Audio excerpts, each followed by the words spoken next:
hand of Nebuchadnezzar, king of Babylon, and into the hand of the Chaldeans. In other words, this man, Jeconiah, he was afraid of Nebuchadnezzar, and with good reason. He heard what he was doing. Well, the message that Jeremiah had was this: he is going to come and he is going to remove you off your throne. Why?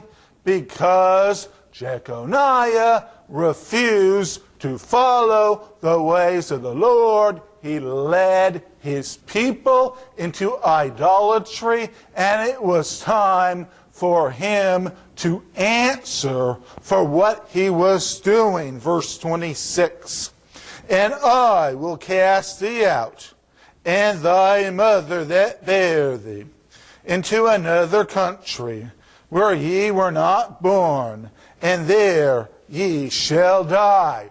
What did this say? It said that this Jeconiah, this idol worshiper, was going to be removed from the throne.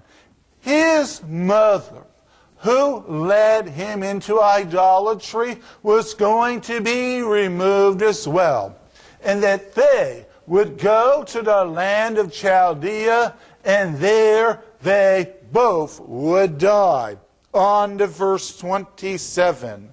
But to the land whereunto they desire to return, thither shall they not return. They are not going to return to the promised land. Verse 28.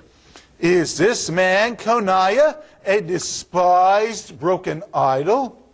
Is he a vessel wherein is no pleasure? Wherefore are they cast out, he and his seed, and are cast into a land which they know not? Again, him and his entire kingdom being removed and taken to Babylon. On to verse 29. O earth, earth, earth, hear the word of the Lord.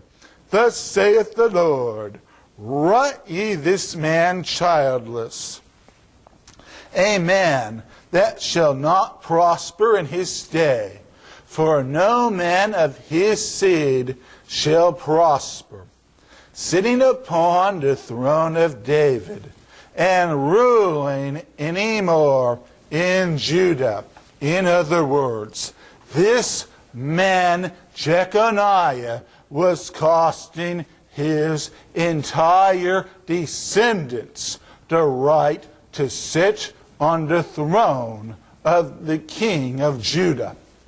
They would never again sit on that throne. All the kingly privileges that Jeconiah had would be removed, and they would be removed from his descendants as well. You think a word like this from a great prophet like Jeremiah would shake this man to his core and bring him to repentance? But in the 3 months that this young man was king, the kingdom continued to worship false gods. They continued to go into the temples of the false gods. They continued to go to the altars of the false gods. There was no change. Then, as the prophet said, Nebuchadnezzar came, and the mighty Chaldean army. They took Jeconiah's mother and drug her off to Babylon, and she never saw her homeland again. They took Jeconiah off the throne, and they drug him all the way to Babylon, and there they threw him into a dungeon. Why? Because this man would not follow the ways of the Lord. And let's get this straight. If one does not follow the ways of the Lord. Oh, judgment might take some time in coming, but judgment will come. And it came for Jeconiah. And the cost of his deeds, it was a high cost. For he never got back home. And yes, his descendants never sat on the throne of the land of Judah from that day on. But let me tell you something. Our God is a God of mercy. And we need to remember this at all times.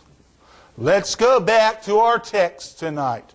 Our text, which was in 1 Chronicles 3, verses 17 and 18. That list of names that we started out with. Now, in all honesty, not very many of us spend time reading the first 10 chapters of 1 Chronicles. It's not the easiest reading in the world because it's mostly hard to pronounce names over and over again.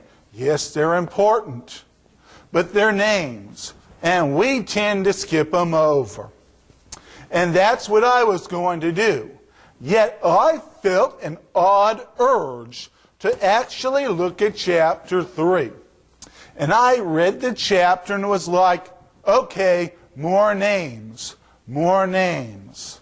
But something drew me to these names under Jeconiah. In Hebrew, each name has a meaning. And the meaning of these names turned out to be an eye-opener. Now, the first name listed was Jeconiah. Our God will establish.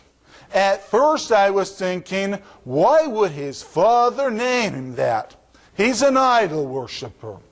But remember, when Jeconiah was born, King Josiah was still on the throne, and Jehoiakim still, at least in name, followed the Lord. So he named his child, the Lord will establish. But if we look at the life of Jeconiah, let's be honest. Establish what? Everything has gone downhill. This man, in a matter of 3 months, has gone from the high of being coronated king to the low of being thrown in jail. All in 3 months. The highest high to the lowest low. That's what this man saw. Why do these names matter? Let's follow. The name after Jeconiah is Azir. That name means prison.